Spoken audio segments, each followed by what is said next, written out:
शरीर हम मनुष्य शरीर में हैं, लेकिन हमारा विचार अगर मनुष्य वाला नहीं हो तो यह मनुष्य शरीर पाने का यही फल है। अगर मनुष्य वाला विचार नहीं हो, कहते हैं यह मनुष्य को देखकर मनुष्य डरता है, मनुष्य को खा रहा है मनुष्य, ऐसी बात है। मनुष्य को देखकर डरता है। क्यों डरता है? उसके विचार से, उनके व्यवहार से लोगों को डर रहा है। कहते हैं कि मनुष्य का विचार मनुष्य के जैसा हो तब वह मनुष्य कहे कि कहने में लाज लगता है, जमाई भी मेरा है, लेकिन कितना ये अच्छा रास्ता पर चले आए हैं, अच्छा रास्ते पर चले आए। हम कहते हैं दूध 100 मन हो और उसको अगर परिवर्तन करना है, दूध में दही बनाना है तो 100 मन में 100 दही दिएगा नहीं, उसके अनुकूल कम में दही देना पड़ता है, तब बदल जाता है। तो गुरु महाराज की कृपा और अर्चना की संयोग से यह रास्ते पर, धर्म की रास्ते पर चले आए हैं। कहते हैं धर्म पत्नी और पत्नी। धर्म पत्नी, पत्नी किसे कहते हैं? पत्नी उसे कहते हैं जो पति को नरक में ले जाए। पत्नी उसे कहते हैं जो पति को नरक में ले जाए। धर्म पत्नी उसे कहते हैं विपरीत, जो पतन से अधर्म ले जाए, जो पतन से धर्म, अधर्म से धर्म में ले जाए, उसे धर्म पत्नी कहते हैं। तो ऐसी बात है। हम लोग जानते हैं गुरु महाराज के कुप्पारहाट आश्रम में, बौसी आश्रम में कौन थे? ऋषि भूपेंद्रनाथ सन्याल। भूपेंद्रनाथ सन्याल के हठ योगी थे, राजयोग वे नहीं करते थे, लेकिन हठ योगी थे। लेकिन मंदारगिरी पर्वत जो है वही उनका आश्रम है, अभी भी है।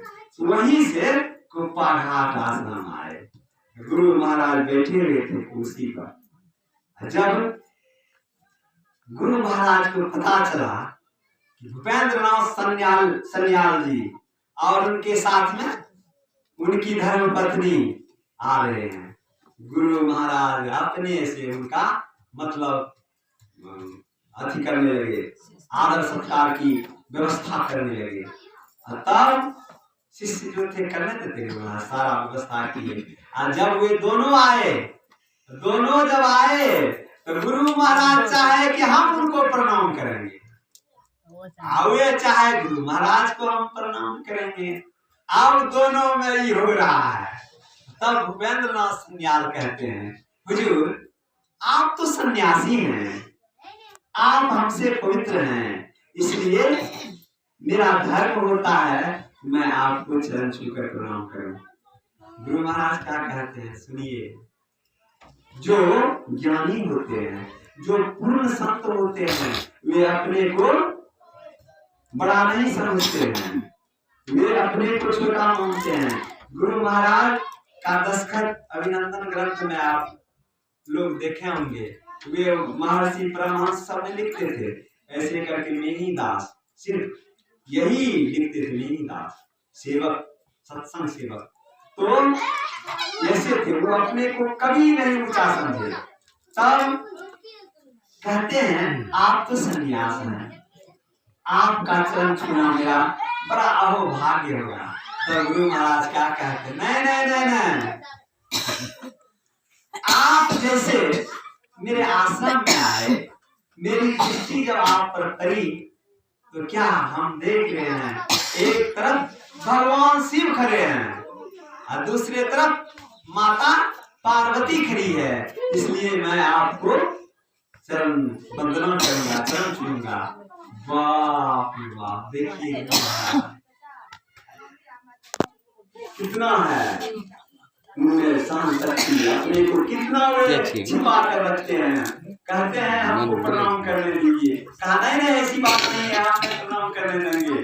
तब क्या करते हैं कि आप विशेषता है। क्या विशेषता है? तो हमको देखकर, हमारे वेशभूषा को देखकर गुरु महाराज कहते हैं कि हमारे वेशभूषा को देखकर संसार के लोगों में हड़कंप मच जाता है, डर लगने लगता है। भूपेंद्र नाथ सन्याल कहते हैं, ऐसी बात आप क्यों करते हैं? आपके दर्शन से अधम पापी का कितना कितना उद्धार हो जाता है। आप कहते हैं डर लगता है।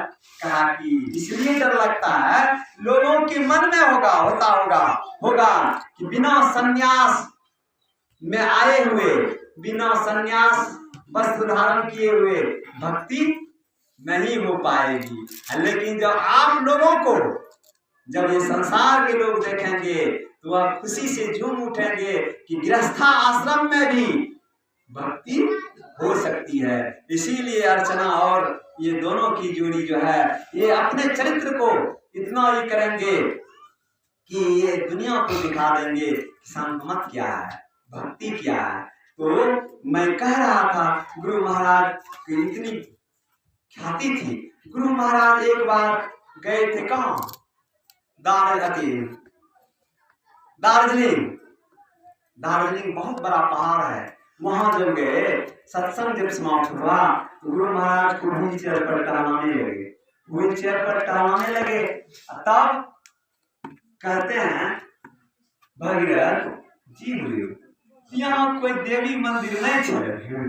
देखिए गुरु महाराज, यहाँ तो सत्संगी लोग देवी देवता का भी निंदा करते हैं, लेकिन नहीं करना चाहिए। हम कहते हैं जो पढ़ाई खत्म कर देते हैं, समाप्त कर देते हैं, बड़े विद्वान हो जाते हैं, क्या वो आकार नहीं देते हैं मान्यता। और लिखने में पहले जितनी कठिनाई उनको हुई होगी, कम नहीं हुई होगी, लेकिन उसको कहिए कि आप नहीं मानिए, आपको नहीं मानिए, ऐसा होगा? बिना वो आपको मानना पड़ेगा ही। उसी तरह गुरु महाराज कहते हैं कि हे हो, यहाँ को मंदिर नहीं है। वहां के लोगों को पूछा गया, कहाँ हो जो एगो मंदिर बगल है। गुरु महाराज की इच्छा, चलो। गुरु महाराज को व्हील चेयर पर ले जाया गया। तो मंदिर था। मंदिर में जब गुरु महाराज गए तब गेट लगी हुई थी। भगीरथ बाबा ऐसे करके देखते हैं। गुरु महाराज कहते हैं, कौन ची की मूर्ति छे? हुजूर हमको पता नहीं लग रहा है, लेकिन दिखाई पड़ता है कुछ मूर्ति है, लेकिन दिखाई नहीं पड़ता है, समझ में नहीं आता है कौन सी का मूर्ति है। गुरु महाराज क्या कहते हैं? गुरु महाराज कहते हैं, भगीरथ हमरो मन दर्शन करे। देखिए गुरु महाराज की शालीनता, उनकी वो सब को तब न कह दिए, क्या कह दिए? ऐसे इतना दिन भी सृष्टि को हुआ है, लेकिन बहुत सब संत महात्मा यहाँ आए, लेकिन किसी के मुख में किसी का यह हिम्मत नहीं हुआ कि सब संतन की बड़ी बलिहारी, यह कहने का किसी को दम नहीं हुआ कि सब संतन की बड़ी बलिहारी। ये इतने मजे हुए संत थे कि ये सब को अपने सिर पर रखते थे। होने वाले, आएगा, जो वर्तमान में भूत वर्तमान सब को। ऐसे हम लोगों के गुरु थे। कहते हैं कि भगीरथ हम लोग दर्शन करेंगे, गुरु महाराज ऐसे ऐसे कर रहे हैं, ऐसे ऐसे कर रहे हैं। तो भगीरथ बाबा ऐसे करके गुरु महाराज को देखते हैं। गुरु महाराज कहते हैं, भगीरथ तो हमारा वो लाना बता कर देखिए कितना यही थे, बता भगीरथ तब दर्शन करे। तब गुरु महाराज को जैसे वो बच्चे को गोद में उठाए, भगीरथ जी महाराज गोद में उठाए और ऐसे करके देखते हैं। कहा कि हुजूर झलके छे? ना झलके छे। तब फिर कंधा पर लिए, जिस तरह से बच्चे को कंधा पर लेते हैं, गुरु महाराज कंधे पर लेकर ऐसे करके देखे। कहते आप दिखाई पड़े छे हुजूर? हाँ दिखाई पड़े छा। तब गुरु महाराज ऐसे करके ग्रील में सट कर वो देवी को प्रणाम किया। ऐसे हम लोगों के गुरु महाराज मिले हैं। और अर्चना के द्वारा पाठ भी किया गया है कि बड़े भाग मानुस्तन पावा। ऐसे गुरु भी हम लोगों को मिला है, लेकिन इसका हम इस जीवन में नहीं करेंगे भक्ति, इसका हम नहीं पूजा करेंगे, इस जीवन का सार्थकता तभी होगा जब इसके अनुकूल मार्ग पर चलेंगे।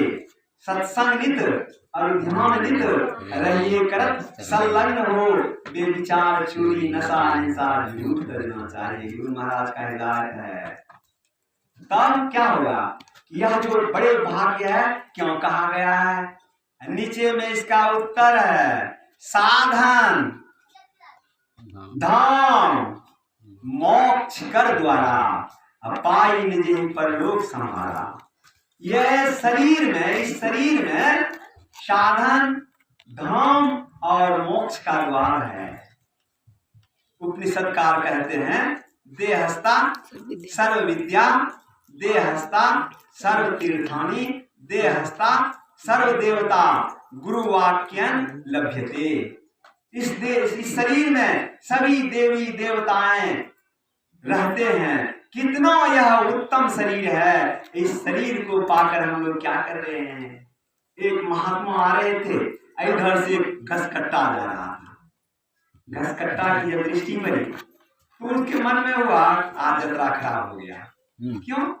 महात्मा मिला है, कोई आदेश कर देगा, घास काटने में देरी हो जाएगी, इसका वचन भी काटना मुश्किल हो जाएगा। तो लेकिन जब संत के पास गए तो प्रणाम किए। प्रणाम जब किए, कहते हैं बेटा आज खाने की इच्छा मेरी हो गई है तुम्हारे यहाँ। उनके मन में हुआ जो मैं सोचा था वही हो गया।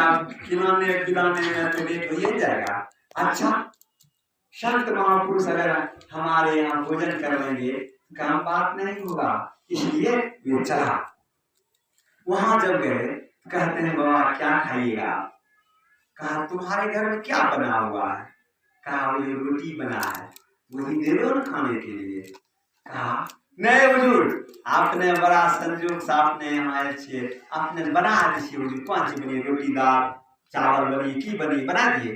कहा नहीं आप कुछ बना दो, अरे रोटी दे दो हमको खाने के लिए। तब बेचारा क्या किए? कहा हुजूर तेरा चटनी पीस लीजिए, आपने पीस दो। जैसे वे चटनी पीसने के लिए सिल्ला पर गए और वह संत की दृष्टि पड़ी उस सिल्ला पर, लोरी पर। तो कहते हैं अरे रुको रुको रुको, क्या हुआ बाबा? कोई गलती हो गई? इसको धोआ नहीं? धोए थे। कहा इन्हें बात पूछ रहा हूँ, इस सिल्ला लोरी पर तुम कितने दिन तक चटनी पीस रहा है? कहा बहुत दिनों से, मेरे माता पिता सब चले गए, हम भी पीस कर खा रहे हैं। गुरु कहते हैं बेटा यह साधारण सिल्ला लोरी थोड़े है, लोरी पारसमणि है। इसको तुम लोहा में सटाओगे वह सोना हो जाएगा। गुरु कहे, लेकिन वो बेचारा पीसते रहे। पीस कर गुरु को खिला दिए, खिला पिला कर गुरु चले गए और ये भी बेचारे घास के लिए चले गए। घास लेकर आए। जब कुछ दिन बीत गया, जब उनके गुरु आए, वो संत महात्मा आए, तो उनके मन में हुआ कि उनको जो मैं बताया था कि पारसमणि पत्थर है, क्या उससे आपको उपयोग किया, सदुपयोग किया? देखते हैं तो जाकर देखते हैं वही टूटी हुई झोपड़ी है। और कहते हैं आवाज लगाए दौड़ का आए, बाबा बहुत दिन के बाद लिए आपने बड़ा हमरा पर कृपा करने छे, आयो रोटिए बनल छे। तब कहते रे पागल, अरे तुमको जो मैं कहा था कि पारसमणि पत्थर है लोरी, उसका तुम सदुपयोग नहीं किया, प्रयोग नहीं किया। तो उनके मन में हुआ, हाथ जोड़कर कहते हैं हुजूर मेरे मन में हुआ बड़ा बनल छो जो ये सोना। अगर जो पारसमणि पत्थर के ज्ञान रहती है तो यह बंगल का झोला लगभग होती है। हुजूर हमरा मन में यह आ गया, अपने बाप का ज्ञान नहीं दे कि तुम्हारे पास कोई लोहा है? हाँ हुजूर कचिया छे, लाओ इसको कचिया ले आया गया और कहा इस पत्थर में विराज छुआ। जैसे वो पत्थर में कचिया सटा कि वह सोना हो गया। सोना हो गया तो उसका आंख फाड़ फाड़ कर देख रहा। बाप रे बाप। गुरु महाराज आपने एक बात पर हमरा विश्वास नहीं। हमरो जीवन जे छे, हमरो मायो बाप के जीवन घासे काटते काटते गेले, यही झोपड़ी में गेले। हमरो जीवन यही झोपड़ी में जा रहे छे, लेकिन आपने कृपा कर दिलिए, हमरो जीवन के निहाल कर दिलिए। लेकिन कहानी संत मत में जो कहा जाता है वह मन ग्रंथ बात नहीं है, उसको उपदेश के लिए कहा जाता है। ये कहानी का सार है कि हम लोगों को भी पारसमणि पत्थर मिला है। कौन? अति पावन गुरु मंत्र मनई मन जाप जपो, उपकारी गुरु रूप को मानस ध्यान थपो।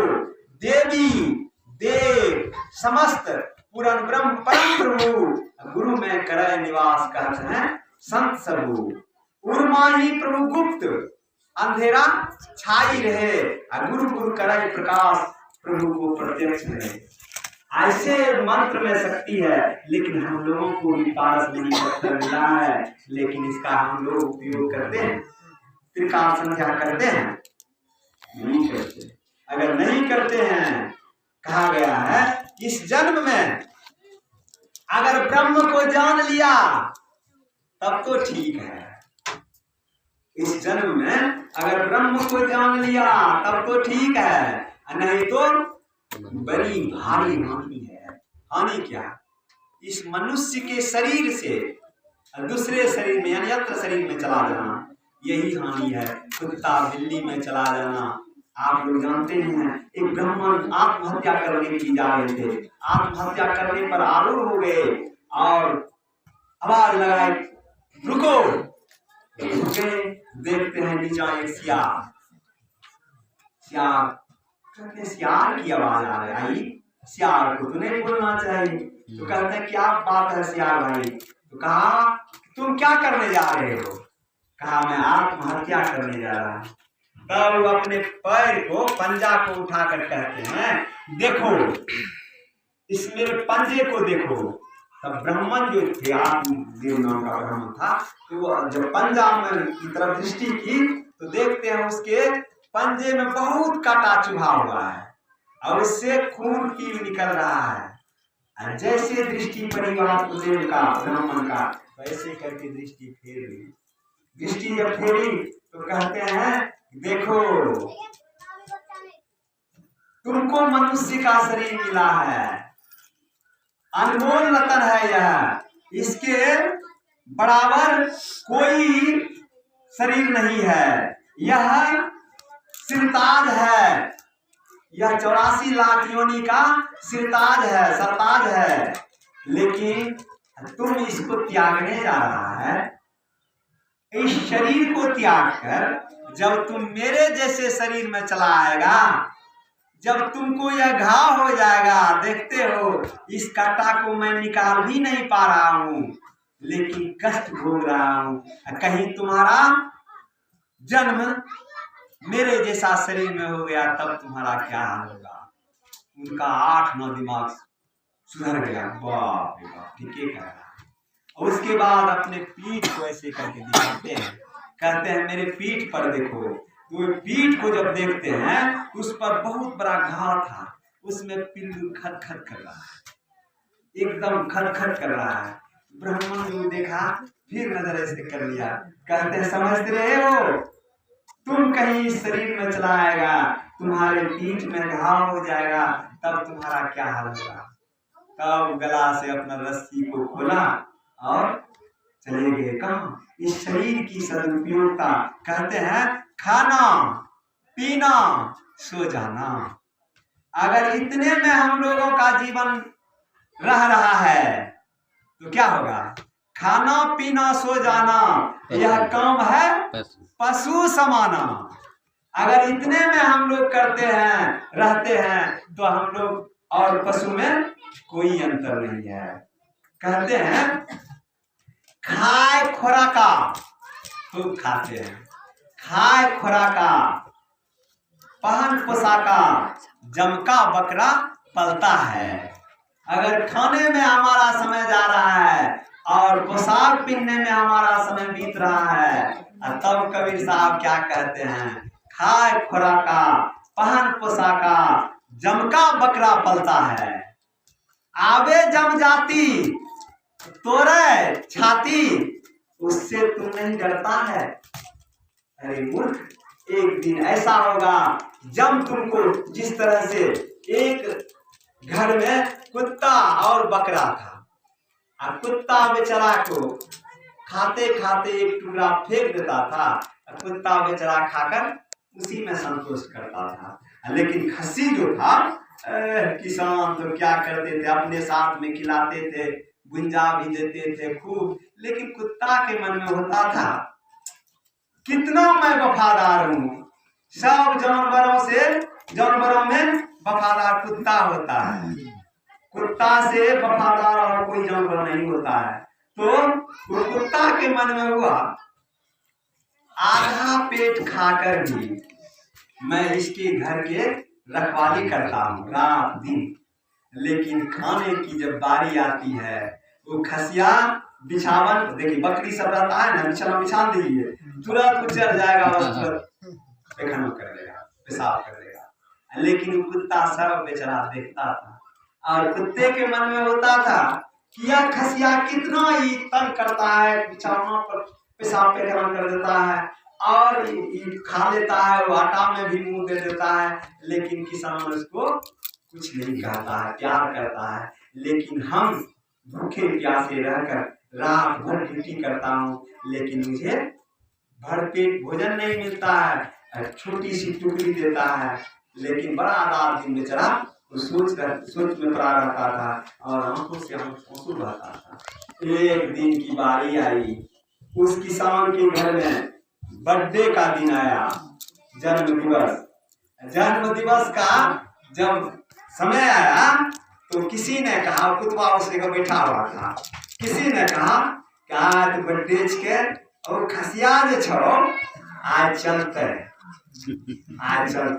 खसिया को क्या पता, तो खसिया एकदम घूम फिर रहा है, कुतबो बेचारा देख रहा है। लेकिन जब समय हुआ तो खसिया को पकड़ा, जैसे पकड़ा तो खसिया में भी आया बहुत जोर से, लेकिन छोड़ने वाला है कोई, छोड़ता है, में आओ चाहे जो जो करो, लेकिन पकड़ कर उसको बांध कर ऐसे करके उसको मार दिया। कुतवा जो देखा, बाप रे बाप, इससे अच्छा तो आज पेटे बढ़िया, नहीं हो पेट मेरा भरे, यही अच्छा है, हमको नहीं चाहिए, कुत्ता अपना घर चले गया। तो मेरा कहानी भी है, हम लोग भी उसी बकरी के तरह, संत सेवी जी महाराज कहा करते थे, मैं करती बकरियां, महर्षि संत सेवी जी महाराज की वाणी है, तो वही उन्हीं के प्रवचन में मैं सुना था, मैं करती बकरियां चले गर्दन पर छुरियां, मैना कहे अभावे सबकी बोलियां। बकरियां मैं करती हैं, मतलब अपनेपन को वह कहती है, मैं हूँ, मतलब घमंड में हूँ, मैं हूँ। इसका क्या कारण होता है, उसके गर्दन पर छुरी चलती है। मैना क्या कहती है, मैना पंछी होती है, पक्षी होती है, वे कहते हैं मैं कुछ नहीं हूँ, तो वह उसकी बोली जो है सबको प्यारा लगती है। मैना कहे अभावे सबकी बोलियां, ऐसे होते हैं। तो ये जो संत मत में जो हम लोग आए हैं कि यह मनुष्य शरीर की विशेषता क्यों है, अगर हम इस मनुष्य शरीर को बेफायदे गंवाते हैं, कबीर साहब कहते हैं, जिनकी लगन गुरु सो नाही, अते नर खर कुकर सम जग में वृथा जन्म गमाए। जिनको लगन गुरु से नहीं है, वह क्या क्या है, बड़ा मुश्किल है। मेरा कहने का भाव है, यह मनुष्य का शरीर तो हम लोगों को मिला तो है, लेकिन इसका जो है हम लोग दुरुपयोग करते हैं। कैसे? ऐसे करते हैं, संजोग एक कुत्ता दौड़ते हुए महात्मा की गोद में जाकर गिर पड़ा। महात्मा की गोद में जाकर गिरा तो महात्मा का दांत टूटा तो देखते हैं कुत्ता करा रहा है, उसका दांत टूटा हुआ है, वह करा रहा है, रो रहा है, उसकी आंखों से आंसू बह रही है। महात्मा के हृदय में बड़ा आघात आया और प्यार से उसको सहलाने लगा। सहलाने के क्रम में उधर से डंडा लेकर एक किसान पहुंच गया, तो देखते हैं महात्मा की गोद में और महात्मा उसको सहला रहे हैं सिर को। तो कहते बाबा इस कुत्ती को नीचे उतारिए। कहा क्या हुआ? ये कुत्ती हमारी रोज रोज भोजन खा कर लेती है, मारा का गुच्छे लेकर भाग आती है, इसको मैं छोड़ूंगा नहीं। तब महात्मा क्या कहते हैं, जो शरणागत हो जाते हैं, बहुत व्याख्यान है कि जो शरणागत हो गए थे कबूतर अपना मांस काट कर कबूतर के बराबर देने के लिए, यहाँ तो ऐसे ऐसे दानी हुए हैं। तो वे क्या कहे महात्मा, नहीं यह तो मेरे गोद में चला आया है, इसको मैं गोद से कैसे उतारूंगा, इसलिए मैं इसको गोद से नहीं उतारूं। कहा कि तब क्या होगा? कल तो इसको मैं छोड़ूंगा नहीं। कहा कि आज दिन से तुम्हारे यहाँ ये नहीं जाएगा। कहा ठीक है, जाएगा तो बस इसको मारिए देंगे। बड़ा ही हमारा खाना वाना लेकर भाग आता है। कहा ठीक है। तब महात्मा क्या किए, उसको गर्म पानी करके जब पिछाड़ने लगे, कुतवा चिल्लाती थी पूरा के। तब महात्मा के मन में हुआ, दया के सागर कहा गया है महाराज संत महापुरुष को, उनके दिल में दया आ गई, उनके मन में हुआ कितना इसको हम पिछाड़ेंगे। लिए कमंडल से पानी और उस कुत्ती के शरीर पर डाल दी। जैसे डाला पानी कि वह लड़की हो गई। महाराज खूब सुंदर लड़की एकदम। तो वो लड़की यहाँ रहने लगी, जो सेवा शुश्रूषा था वो कर रही है। लेकिन जब लड़की जवान हो गई तब महात्मा के मन में हुआ, इस बच्ची को यहाँ रखना अच्छी बात है, इसकी अब शादी कर दी जाए। महात्मा के मन में हुआ इसका शादी अब जरूरी है। कहा बेटी आज चलो भ्रमण करने के लिए। तो आगे महात्मा और साथ में वो बच्ची भी चल रही है। साथ में जब चली तो रास्ते में एक लड़का उधर से आ रहे थे। लड़का जब आए तो महात्मा को देखकर लड़का प्रणाम किए। प्रणाम जैसे किए कहते हैं बेटा आयुष्मान भव। कहते हैं कहना चलिए, क्योंकि बस्ती की तरफ जा रहा हूँ। तुम्हारी शादी हो गई है? कहा नहीं हुजूर, शादी नहीं हो रहा है। कहा लड़की कैसी है? अच्छी है। कहा ठीक है। बस चले गए, लड़का तो चले गए। तुम्हारा घर कहाँ है, क्या नाम है? उसके पिता का नाम पूछ लिए और चले गए उन्हीं के दरवाजे पर। उन्हीं के दरवाजे पर गए, महात्मा जानकर बहुत सेवा सत्कार किया गया। और अंत में क्या हुआ, कहते हैं कि यह मेरी बेटी है, आपका लड़का है, जोड़ी कैसा लगेगा? तो उनके मन में हुआ कि कौन जात का है, कौन जात का है? तब वो कहते हैं बात न पूछो साध की। इस बात पूछने की बात है, यह तो मेरी बेटी है, इसका जात पात का क्या ले देना? जाति पाति कुल धर्म बड़ाई, धन बल परिजन गुण चतुराई, भक्तिहीन नर सोहई कैसा, बिन जल बारिजी देखिए जैसा। भक्ति जिसको हृदय में है उसको जात पात से कोई लेना देना नहीं है। कहते हैं यह जो है मतलब जात पाति का नहीं है। कहते हैं कि ना जात नहीं कहिएगा तो हम शादी नहीं करें। कहा तिलक लेना चाहते हो? महात्मा कहते हैं, गुरु महाराज भी कहे थे, उस दिन संस्मरण हम सुनेवे किए हैं, लेकिन क्या सुनाएंगे, लेकिन उसी संस्मरण में सुना रहा हूँ। कहते हैं तिलक लेना चाहते हो क्या? तब उसके मन में हुआ ठीक आया है रास्ता पर, इतना हम तिलक का बात कह देंगे न राधा को न मन तेल होगा, न राधा न उसको सारेगी। तब कहते हैं कम से कम 1 कुंटल सोना का जेवर चाहिए, तब शादी होगी। तब महात्मा एक बच्चे को बुलाया, छोटा बच्चा था, कहा जाओ तुमको मैं अभी लंका भेज रहा हूं। देखिए कितना शक्तिमान महात्मा थे। मैं तुमको अभी लंका भेज रहा हूं और तुम जाकर रावण से कहना कि 2.5 मन सोने का, 1 कुंटल सोने का जेवर देने के लिए। तो लंका कहते हैं हम लंका कहाँ है, क्या है, हम कैसे जाएंगे। कहा बेटा तुम आंख बंद करो, मैं तुम्हारा तुरंत लंका भेजता हूँ। तो आंख बंद किए, उसके माथे पर हाथ रखा तो चला। और जाने हाथ रखने के पहले कहा अगर रावण देने में आनाकानी करेंगे तो तुम एक काम करना, उसके दरवाजे पर बैठ रहना और कमंडल में बालू दे देता हूँ, बालू ले लेना, बालू को तुम लंका के सदृश बना देना, कहना कि मैं लंका का सृष्टि कर रहा हूं। देखिए महात्मा कैसे शक्ति होता है। संत वचन पलटे नहीं, पलट जाए ब्रह्मांड, ब्रह्मांड ही पलट जाए, लेकिन ये संत का वचन नहीं पलटता है। तो वो क्या किए कि इस तरह से करना कि बालू का लंका बना लेना और रावण को चेताना, अगर तुम जेवर नहीं दोगे तो मैं इस लंका को ध्वस्त करने जा रहा हूं। बालू को ध्वस्त करने में बेटा तुमको क्या लगेगा, तुम ध्वस्त कर देना और लंका ढह बना जाएगा। देखिए संत क्या नहीं करते हैं।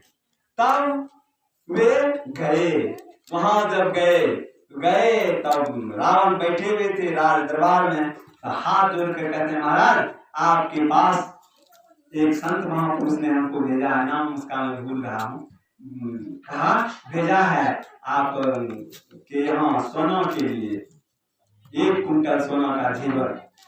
रावण ठहक्का मार कर हंस दिया, कहे कि संत मुनि का तो अनादर करते थे, संत मुनि को मानते नहीं थे, ठहक्का मार कर हंस दिया। जैसे ठहक्का लगाया तो उधर मंदोदरी खड़ी थी।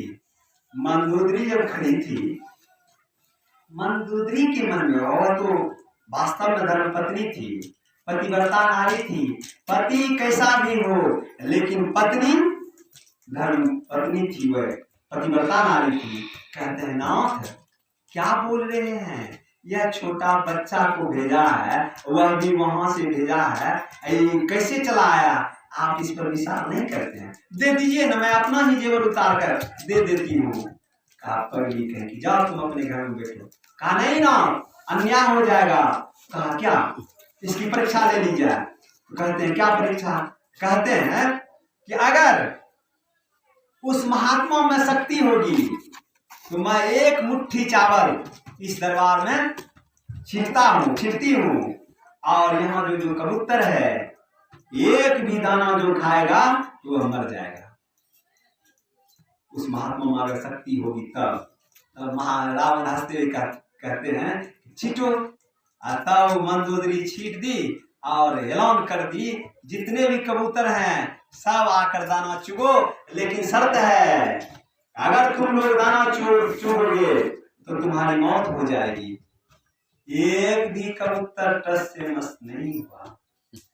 तब रावण कहते उसको भूख लगी होगी नहीं है तो क्या आएगा बोलो तो। तब कहते हैं कि अब आपके नाम पर मैं छिटती हूँ। तो वही कह के छीटी कि जो एक भी कबूतर दाना चुगेगी तो मर जाएगी। लेकिन जैसे कही कि सब कबूतर नीचे उतर गई और सब दाना चुग रही, एकदम खा रहे, किसी को कुछ नहीं हुआ। तब मंदोदरी कहते ना विलंब मत कीजिए, दे दीजिए, उस महात्मा भेजा है, महात्मा को जेवर जवरात से क्या जरूरी है, लेकिन आपकी परीक्षा लेने के लिए भेजी है, आपका तो सोना का लंका है इसलिए आप दे दीजिए। ये कहती पगड़ी जाओ तुम अपने घर में, जब नहीं दिया तो चलवाओ बालू उड़ेला कमंडल से उजला और कहा रावण सावधान हो जा, मैं लंका बनाने जा रहा हूँ। रावण हंसने लगा, अरे छोटा बच्चा तुम क्या लंका बनाएगा, लंका तो इतना विशाल है, इतना यह भव्य है, इसके जैसा सुंदर मकान और कहीं नहीं है। तो जानते हैं लंका सोना का किनका था? भगवान शिव को जब पूरा उल्लंघन और पार्वती माँ की क्या आपको रहने का जगह नहीं है, वर्षा काल में ये सारी भीती है, वो होता है, खाना बनाने में नहीं बनता है, आप घर बना लीजिए ना, आप घर बना लीजिए ना। तब भगवान शिव प्रेम में आकर कहा अच्छा हम घर बना देंगे। तब भगवान शिव अपनी जौगिक शक्ति से विश्वकर्मा को प्रकट किए, और विश्वकर्मा को जब प्रकट किए तो उनको आदेश दिए क्या कि ऐसा महल बनाओ, कैसा महल बनाओ कि इस तीनों लोक में ऐसा महल ही नहीं हो। कहा आपका आज्ञा सिरोधार्य है, और रातें भर में बनाना है, रात भर में वो सोने की लंका बना दी। लंका नहीं थी पहले, सोने की महल बना दी। सोने की जब महल बनाया, और तब जानते हैं नया घर लोग बनाते हैं तो घरवास के लिए पंडित सबको नहीं बुलाते हैं, पंडित को बुलाने की बारी आई तो भगवान शिव के मन में हुआ कि रावण से बढ़कर पंडित दूसरा कौन होगा। कहा कि विश्वकर्मा मुनि की पुत्र थे, और उससे बढ़कर कौन, रावण को बुला लेता हूँ। बस रावण को बुला लिया गया घर उद्घाटन करने के लिए, घर का उद्घाटन करने में, घरवास लेने में। रावण जैसे वहां आए पुरोहित बनकर कि उसकी दृष्टि जब पड़ी महल पर, रावण के मन में हो बाप रे बाप कितना सुंदर महल। उसी समय उनके मन में लोभ हो गया। लोभ जब हुआ उनके मन में हुआ इससे मैं जबरदस्ती भी ले सकता हूँ, लेकिन जबरदस्ती अभी करेंगे तो अच्छी बात नहीं होगी, लेकिन घरवास जब करवा देंगे हम तब तो इस पर से मेरा अधिकार समाप्त हो जाएगा। इसलिए मैं क्या करूं, अब तो मुश्किल में पड़ गया। लेकिन वहां सब सामान सजाया उजाया हुआ है, तो अब बारी आ गई। तब कहते हैं भगवान शिव, भगवान मेरी प्रार्थना है। क्या प्रार्थना? दक्षिणा पहले दे देते ना अच्छा रहता। तो भगवान शिव कहते हैं, इसीलिए ब्राह्मण जो होता है अधक की माता बहन गाती नहीं है, बहना तो क्या क्या बहना कैसी कैसी गाली देते हैं। उसी समय वो भगवान शिव कहते हैं आप अधकी हैं, आपको पूरा कुछ नहीं होगा, आप कमोने की है, पहले दक्षिणा मांगते हैं। अच्छा मांगिए, क्या मांगते हैं? तो मांगने की बारी आई तो कहा सत्य कीजिए, सत्य किया गया, सत्य करवा लिया। कहा कि गुरु दक्षिणा आदि, दक्षिणा में मुझे यही मकान दे दीजिए।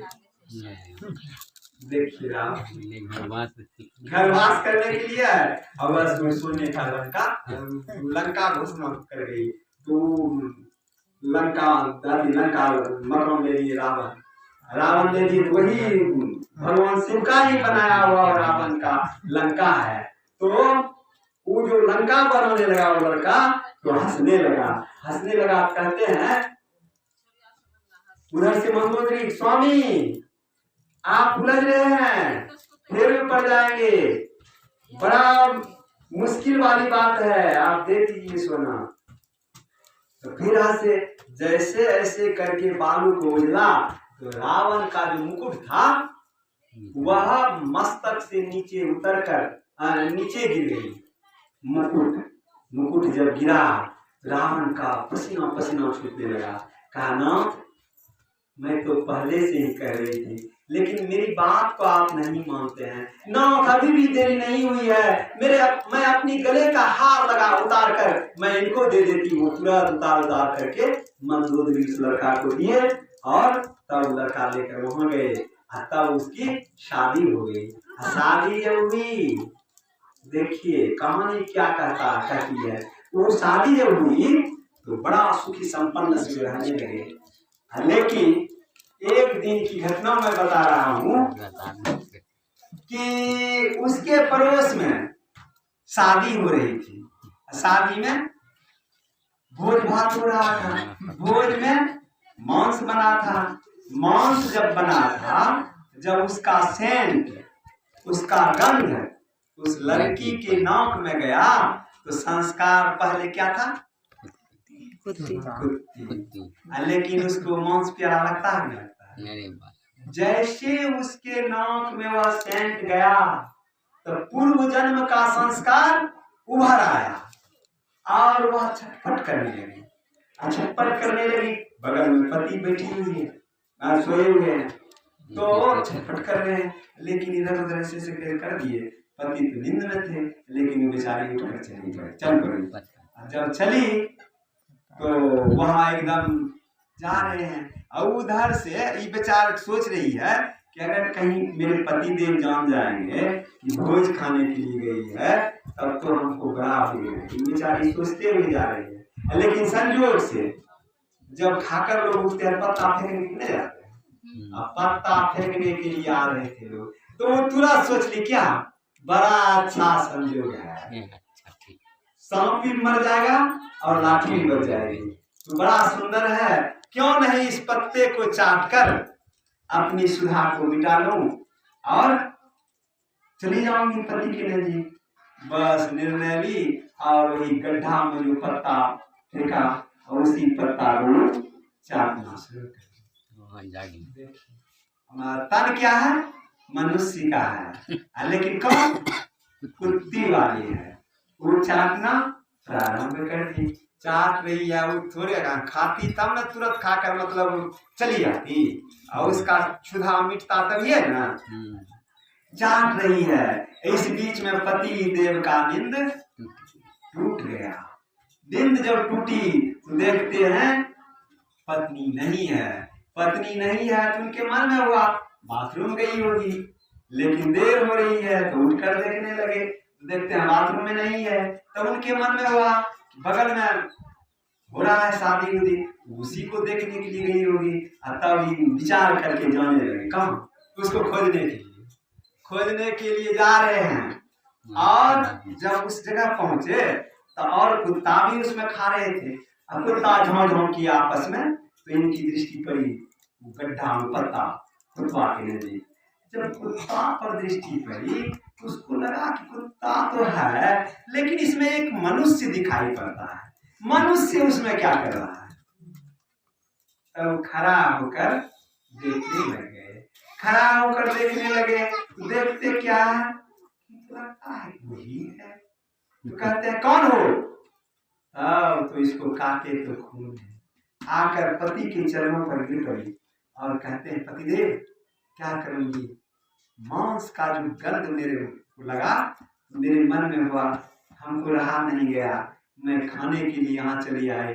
मेरे मन में हुआ कि अगर भोज के साथ में खाऊंगी तो आपकी प्रतिष्ठा में हानि होगी, लेकिन मेरे मन में हुआ पत्ते चाट कर मैं अपना छुरा मिटा लूंगी और आपका नाम में बुरा होगा।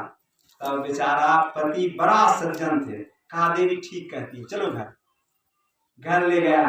घर ले जाने के बाद सवेरा हुआ, कहा देवी अब चलो वन घूमने के लिए, सैर करने के लिए। बेचारी सली धरी पति के साथ चली, कहाँ समझिए, कहाँ? वही महात्मा के पास। महात्मा के पास जब जैसे गए, वह लड़का को देखा साथ में बच्ची को, तब कहते हैं बेटा क्या समाचार है? तो वो कहते हैं कि हमको क्या पूछते हैं, अपनी बच्ची से पूछ लीजिए। अब बच्ची पति के चरण पकड़कर रोकर कहती है नाथ मुझे क्षमा करने की कृपा करें। तो महात्मा कहते हैं क्या हुआ, क्या गलती हुई, बोलो ना। तब लड़की अपने से सारा दृष्टांत बता दी। तब कहते हैं बेटा अब तुम चला जाओ।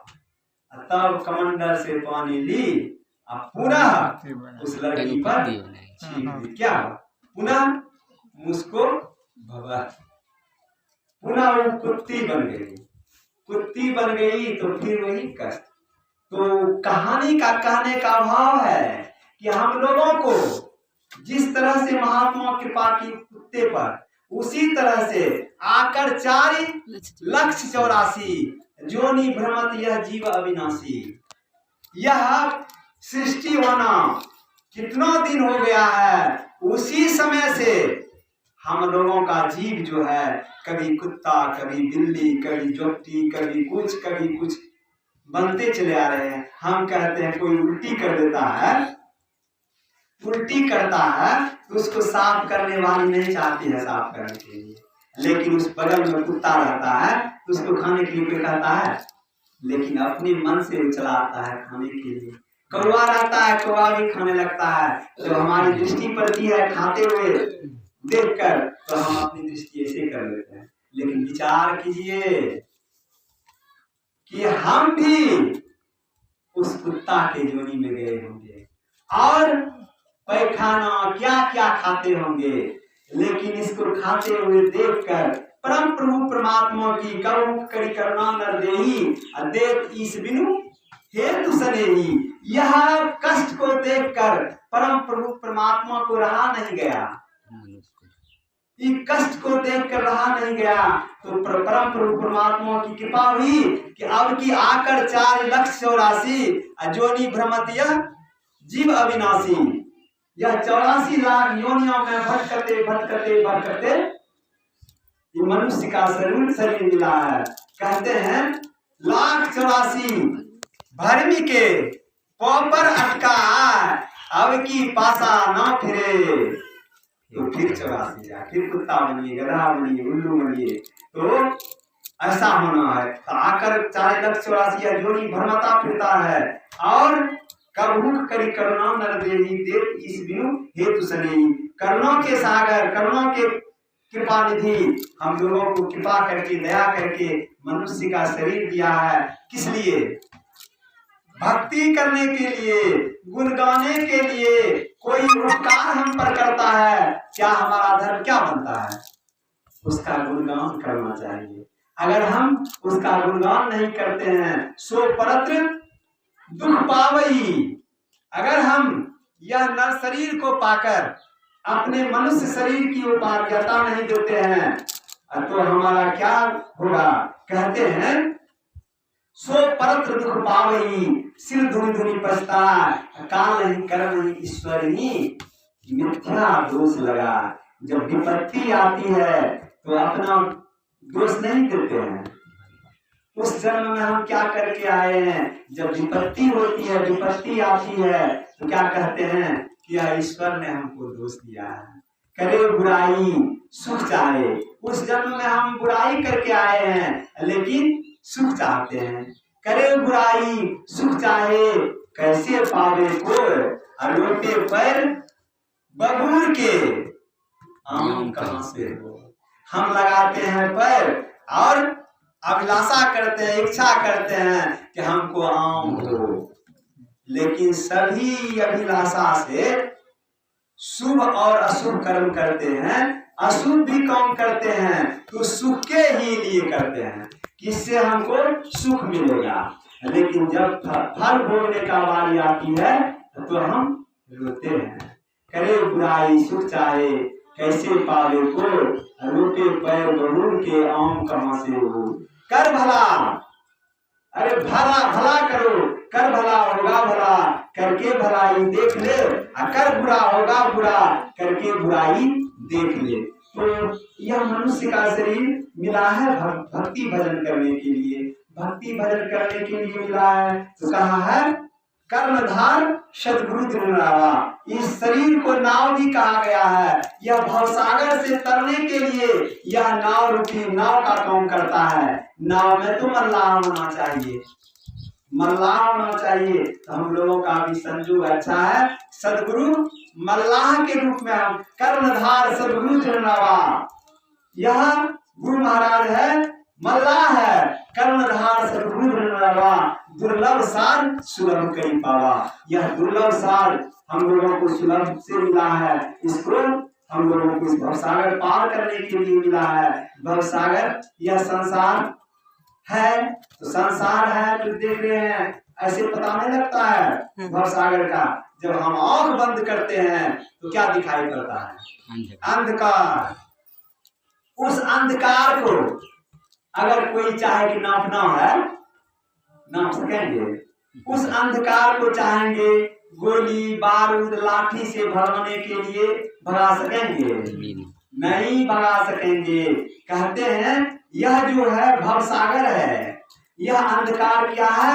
गुरु खोलिए वज्र कपाट अंधेरी सन्मुख की, काया दुर्ग दुखद बंदी खाना, जले अग्नि या में दुख की, गुरु खोलिए वज्र कपाट अंधेरी सन्मुख की। तो यह कपाट बंद है, बंद है। तो यह कपाट को खोलने के लिए हम लोग सुन रहे थे अर्चना जी से क्या सुन रहे थे? सुखमनिया में मोरी नजर लागी। यह शरीर जो है एरी से लेकर यह भौवों के बीच में जो आता है इसको पिंड का भाव कहते हैं। चोटी कलश से लेकर यह भौवों के नजदीक आकर जब समाप्त होता है इसको ब्रह्मांड कहते हैं। ये ब्रह्मांड और पिंड दोनों के मिलन स्थान को त्रिकुटी कहते हैं, शिव नेत्र कहते हैं, तीन दरवाजा कहते हैं, आज्ञा चक्र कहते हैं। यहीं से सब चीज होता है, यहीं से आज्ञा मिलती है परमात्मा तक जाने की। तो गुरु महाराज हम लोगों को मिला है और युक्ति भी मिली है मानस जप, मानस ध्यान और दृष्टि साधन करने की। मानस जप का अर्थ होता है, जप का अर्थ होता है एक मंत्र को बार बार जपना, उसे जाप कहते हैं। एक मंत्र को बराबर दोहराना उसे जाप कहते हैं। और दूसरे तरह से यह भी कहते हैं अगर हम जप करते हैं, जप का अर्थ होता है हम उनको बुला रहे हैं, हे गुरु, हे कृष्ण, हे कृष्ण, हे कृष्ण, हे कृष्ण। कौन कह रहे? द्रौपदी। जब मंत्र का वो जाप की तो कृष्ण भगवान आए कि नहीं आए? माता कुंती भी जाप को सिद्ध कर ली थी, तो जिस मंत्र देवता को पुकारती थी वह देवता चले आते थे। तो उसी तरह से मंत्र जो है बड़ा इसमें शक्ति है। तो ये मंत्र जो मिला है हम लोगों को जाप करने के लिए, यह कहते हैं यह जो है मानस जप करने के लिए जपिए, आसन लगाइए, आसन लगाकर धर मस्तक सीध सात आसन आसीना। आसन को एकदम सीधी रेखा में रखिए, तीनों को सम कर लीजिए और अगल बगल कहूं दृष्टि न डोले। यह जो दृष्टि है, जैसे मानस जप करते हैं, मानस जप करते करते नाम से जब कुछ सिमट जाएंगे तब रूप पर हम लोगों को आना है। जिसका हम जप करते हैं, जिसका जप करने के लिए हम लोगों को बताया गया है, उसी का ध्यान करना है। नाम और रूप ये उपासना है। तो नाम को जप करते करते तब मानस ध्यान हमको करना होगा। मानस ध्यान वह है जिसको आप पुकार रहे हैं वह सामने आ जाए। गुरु को जब पुकारते हैं, जो हम लोगों को मंत्र दिया गया है, वह आएंगे, वह कहीं गए नहीं हैं, आपके अंदर बैठे हुए हैं। आप लोगों को मैं बहुत बार सुनाया हूँ, एक विश्वनाथ कहा थे बेलदौर बाजार, वहां हम रहते थे, मशीन सीखते थे। वहां वो घोड़े चला आते थे, सत्संग चले आते थे, मंदिर में आते थे। तो उनको एक दिन हम कहा, बाबा इतना रात में आप क्यों चले आते हैं? आपको नहीं आना चाहिए, बगल में थाना है, इतना दुष्ट प्रकृति का थाना था। हम भी फेरे पड़ गए थे, कुछ से कुछ अनाप शनाप करने लगता था और तान देते थे, मारिए देंगे, क्यों चले आते हैं? तो बाबा रोने लगे। मेरे मन में लगा कि कोई गलती हो गई हमसे क्या? कहा नहीं बेटा, आप कहते हैं कि आप अकेले आते हैं, दृढ़ता के साथ। उनकी वाणी में इतनी विश्वास थी कि मुझे वह वाणी अभी भी अपने रोमांच को खड़ा कर देता है। वे कहते हैं बेटा हम अकेले आते हैं, मेरे मन में उत्सुकता हुआ, क्यों तब कौन आते हैं आपके साथ में? उस समय तो मैं बच्चे था, उतना भी नहीं थे। कहा तब आपके साथ कौन आते हैं? कहते हैं दाएं गुरु महाराज, बाएं गुरु महाराज, आगे गुरु महाराज, पीछे गुरु महाराज, ऊपर गुरु महाराज, नीचे गुरु महाराज। मैं जिधर देखता हूँ उधर गुरु महाराज दिखाई पड़ते हैं। मैं उनके चरण पर गिर गए और कहने लगे, बाबा आप धन्य हैं, धन्य है बाबा। तो ये जो है किसका प्रकाश है? आपको मानस जब सिद्ध होगा, मानस जप में इतनी बड़ी शक्ति है कि वह आपको, वह मानस जप जिसका जप कर रहे हैं वो आपके सामने प्रकट हो जाएंगे। गुरु नानक देव जी महाराज का है वाणी कि गुरु का रूप हृदय बसाइए, जो इच्छे सोई फल पाइए। गुरु का रूप जब हृदय में बस जाएगा तो कहते हैं कल्प रूप गुरुदेव मनोरथ सब सरे, काम धेनु गुरुदेव तृष्णा सब हरे। तो ऐसे गुरु हो जाते हैं, जो चाहेंगे वह हो जाएगा। तो मेरा कहने का भाव है, जब गुरु प्रकट हो जाएंगे, जब जाप सिद्ध हो जाएगा तो मानस ध्यान करने की योग्यता हो जाएगी। जब मानस ध्यान सिद्ध हो जाता है तब दृष्टि योग करने की योग्यता होती है। दृष्टि योग करने की क्रिया क्या है? दो नयन बीचों बीच सन्मुख, एक टक देखत रहो। आंख बंद है, सामने देखना है, आगे नहीं पीछे, ऊपर ना नीचा, दसों दिशाओं को नहीं देखना है, सामने देखना है। कैसे? दो नयन बीचों बीच सन्मुख, एक टक निरखत रहो। आप ही वह बिंदु झलके पट गिरा निरखत रहो। जब आपकी या हम लोगों की दृष्टि टिकेगी, कहाँ माता लोग बिंदिया पहनती है, साटती है, उसी जगह, इसी दोनों भुवों के बीच में हम लोगों का दृष्टि टिकाना है। हम लोगों को दृष्टि टिकाना है। आंखें बंद है, दृष्टि टिका रहे हैं। टकुआ ताकन दिए बताई, तिल खुद तीर मिटे, घटवा घोर अंधारी, श्रुति आंधरी गई। तो ऐसे जब हमारी दुर्घटना घटती है, वहाँ पीली नीली लाल सफेदी स्याही सन्मुख आता है। और क्या? छट छट छट छट बिजली छटके भोर का तारा दिखाता है। चंदा उगत उदय हो रवि हूँ, धूल शब्द मिल जाता है। गुरु सतगुरु के चरण अधीनन अगम भेदिय पाता है। बीज भांति के कर्म जगत में जीवन घेरी फंसाता है। बाबा देवी कहे कर नहीं, सतगुरु गुरु ही बचाता है। तो जब दृष्टि योग की दृष्टि हमारी टिक जाएगी, वहाँ क्या होगा? प्रकाश होगा। यही घट चंदा, यही घट तूर, यही घट बाजे अनहद तूर, यही घट बाजे तबल निशान, बहरा शब्द सुने नहीं कान। इस शरीर में बहुत तरह की बाजा बजती है, लेकिन उसको अनहद शब्द कहा गया है। इस शब्द से काम चलने को नहीं है। जब प्रकाश होता है तब पुनः भजन भेद लेना पड़ता है। कच्छ का नादान संधान का की जुक्ति लेना पड़ता है। सब सूरत शब्द योग की साधना लेनी पड़ती है। सार शब्द की साधना लेना पड़ता है। सार शब्द का मतलब होता है जो बहुत शब्द है उसमें से एक को लेना। जैसे माँ बहन गीत गाती है तो उसमें जो कोई माता को पढ़नी माई की आवाज, जो नहीं सीखता है उसको पता लगता है।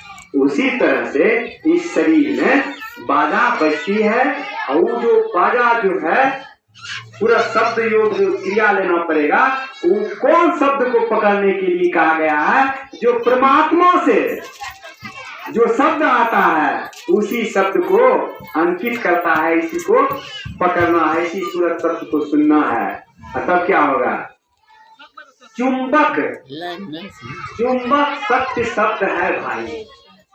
जिस तरह से चुंबक में शक्ति होती है कि वह लोहा को अपने ओर खींच लेता है, उसी तरह से ये चुंबक शब्द में शक्ति होती है। जैसे आप कुत्ता को बुलाइए अंधेरा, या कुत्ता यहाँ नहीं है, आप उसको पुकारिए, कुत्ता आपके पास आएगा कि नहीं आएगा? वह शब्द में आकर्षण है। शब्द में ऐसा आकर्षण है कि अगर हम कोई कुछ बोल रहे हैं, हंसने का प्रसंग होगा तो आप हंसने लगिएगा। शब्द में वैसा गुण होता है। अगर रोने की बात आ जाती है, आकर्षण होता है तो आप रोने लग जाते हैं। अगर आपको आघात पहुंचने वाली बात होती है तो कहते हैं गोली और अस्त्र का घाव मिटता है, लेकिन शब्द का घाव बढ़ता नहीं है। आप लोगों को मालूम है महाभारत क्यों हुआ था? शब्द के ही कारण। क्या कहा था? अंधा का पुत्र अंधा, खून की नदी बही। मेरा कहने का भाव है सूरज शब्द युग साधन करके हम लोगों को करना है। और तब चुंबक सत्य शब्द है भाई, चुंबक सत्य लोक ले जाई, ले ही निखारी हो नहीं पीड़ा, सत्य शब्द जो बसे शरीरा। समय बहुत हो गया है, मैं अब वाणी में विराम लगाऊंगा। इस शरीर की विशेषता तभी होगा कि हम लोगों को परम प्रभु परमात्मा ने यह शरीर दिए हैं। इस शरीर की उपयोगिता इसी में है कि हम परम प्रभु परमात्मा से मिले। कहते हैं नित सत्संगत करो बनाई, अंतर बाहर दुई विधि भाई, धर्म कथा बाहर सत्संगा, अंतर सत्संग ध्यान अभंगा। यह ध्यान जो है हम लोगों को गुरु महाराज के द्वारा मिला है। इसको कहा है, गुरु महाराज की घोषणा हुई थी कहाँ? देहली हमसम, वहाँ घोषणा हुई थी, ध्यान अभ्यास चल रहा था। अंतिम घोषणा गुरु महाराज किए हुए थे कि अगर जो गृहस्थ हैं त्रिकाल संध्या करेंगे, दोनों टाइम स्तुति प्रार्थना करेंगे, मैं उसको आशीर्वाद देता हूँ कि वह मनुष्य शरीर से दूसरा शरीर में वह नहीं जा सकेगा, नहीं जा सकेगा, नहीं जा सकेगा। इसलिए हम लोगों को चाहिए, अब मैं बहुत माताओं को ही पूछता हूँ कि आप स्तुति प्रार्थना करते हैं? हम अपने परिवार को भी पूछता हूँ, लेकिन वो बेचारी रोज आती है सवेरे सवेरे सत्संग मंदिर, लेकिन इधर खेती गृहस्थी का काम है, नहीं आ पाती है। जब मैं उनसे पूछता हूँ कि लाड कौन है, मैं लाड हुए में नहीं हो सके, तो मैं हुआ सके छे तब गया। लेकिन व्यवस्था है, लाउड स्पीकर से स्तुति की जाती है, लेकिन जितने माता बहन हैं, जितने भाई हैं, भुट्टा भी छील रहे हैं, यह माइक के द्वारा जो स्तुति होती है उसमें लोग यह स्तुति कर लेते हैं। हम लोगों का ऐसा संप्रदाय है, अगर स्नान करने का समय नहीं है फिर भी आप ध्यान कर सकते हैं। और आपको अगरबत्ती का जरूरत नहीं है, अगरबत्ती नहीं है तो कोई दिक्कत नहीं है, पान नहीं है तो कोई दिक्कत नहीं है, प्रसाद नहीं है तो कोई दिक्कत नहीं है। तो दिक्कत क्या है कि आप अपने को पवित्र बनाकर रखें। झूठ चोरी है एक झूठ, नशा है दूसर, और तीसर नारी पर के हो, और चौथी चोरी, पंचम हिंसा, दिल से इन्हें अलगाहो हो, और जान निज घट रस चाहो। अगर अपने घट में रस चाहते हो, ये पंच पापों को छोड़ना होगा, तभी हम लोगों का एक दिन आगे बढ़ेगा। नहीं तो जुलवा, डॉक्टर साहब कहा करते हैं जुलवा पर आप बैठे हुए हैं, इधर से आपको खेल दिया जाएगा, जितना शक्ति रहेगी उस जुलवा में वहां तक जाएगी, पुनः फिर यहीं आएगा। उसी तरह से हम लोग सत्संग भजन भेद तो ले लिए हैं, झूठ चोरी नशा हिंसा, इस पर हम लोगों को ध्यान देना चाहिए। और क्या करना चाहिए? एक ईश्वर पर अटल विश्वास, पूर्ण भरोसा, अपने अंतर में उनकी प्राप्ति का दृढ़ निश्चय रखना, इन सब हम लोगों को रखना है। और गुरु के प्रति श्रद्धा रखनी है। और सबों से मैं कहता हूँ अंतिम में, जिनके पास में, जिनके घर में गुरु महाराज की फोटो है, गुरु महाराज की तस्वीर है, उस तस्वीर को आप तस्वीर नहीं समझेंगे, तब रोज उस तस्वीर को आप सफाई करेंगे, सफाई करके स्तुति प्रार्थना करके। और अगर गुरु महाराज आपके दीवार में टंगा हुआ है, यह अच्छी बात नहीं है। यह अच्छी बात नहीं है। कांगना जो है ऐसे करते हैं सब तो ठीक है, लेकिन एक आदमी के घर में हम देखते हैं तो गुंडी जो होती है उसी में लटका देते हैं, लेकिन अच्छी बात नहीं, ये खराब बात है। और मैं यही निवेदन करूंगा, जब आपके घर में गुरु महाराज है तो 2 कांटी देकर इस पर नया कपड़ा दे दीजिए, उस पर गुरु महाराज को तो क्या है, लेकिन शाम सवेरे प्रणाम कीजिए। तब गुरु महाराज का जो आप लोग आपको नहीं मौका लगा, क्योंकि डॉक्टर साहब इस क्षेत्र के प्रवक्ता है, जानते हैं। सत्संग मंदिर अगर आप रहेंगे तो आइएगा, हमारा दुकान है, आइएगा दिखा देंगे। सत्संग मंदिर में डॉक्टर साहब जो है 8-9 लाख रुपया खर्च किए, लेकिन उसके घर में आपको भी घुसाएंगे तो आपको डर लगेगा। क्यों? क्योंकि पुराने जमाने का छत है, और वो गिट्टी नहीं, वो ईटा वाला गिट्टी का छत बनाया जाता था पहले, वही छोड़ रहा लगता है कब गिर जाएगा। लेकिन गुरु महाराज के प्रति जानते हैं 3.5 लाख टका एक मुट्ठी से आकर सत्संग मंदिर में उधर दिया और कहा इसमें पत्थर लगाइए। उसका बेटा पढ़ रहा था, लेकिन देर लगी। खर्च तो बहुत किए हैं सत्संग के प्रति, लेकिन देर लगी। लेकिन यही 10 रोज का 5 रोज का कहानी है, उसके बेटे को जो पोस्टिंग हो गया है, तो हमको तो बोलने की नहीं आता है। पोस्टल स्टैंड कहते हैं, उसी में उसका ज्वाइनिंग होगा। पोस्टिंग हो गया 3 जगह, लेकिन देर लगी, लेकिन अंधेर नहीं हुआ, तो वह बेचारा का हो गया है। और जब पत्थर लगाया गया तो संजोग देखिए, नहीं बोलना चाहिए, विश्वास के लिए मैं बोल रहा हूँ। एक आदमी आकर कुछ डॉक्टर साहब को कहते हैं कि 13 लाख रुपया आप रखिए। गुरु महाराज का चमत्कार नहीं है, 13 लाख रुपया आप रखिए। आपसे मैं वैसे नहीं मांगूंगा, आपको जितना जितना मन होगा उतना उतना दीजिएगा। तब देखिए 14 कोठरी बनाए हैं ढला के नीचा में, रूम बनाए हैं दुकान का, जिस तरह मॉल कहते हैं, मॉडल कहते हैं, मॉल टाइप बनाए 14 रूम बनाए। जब शुरू किए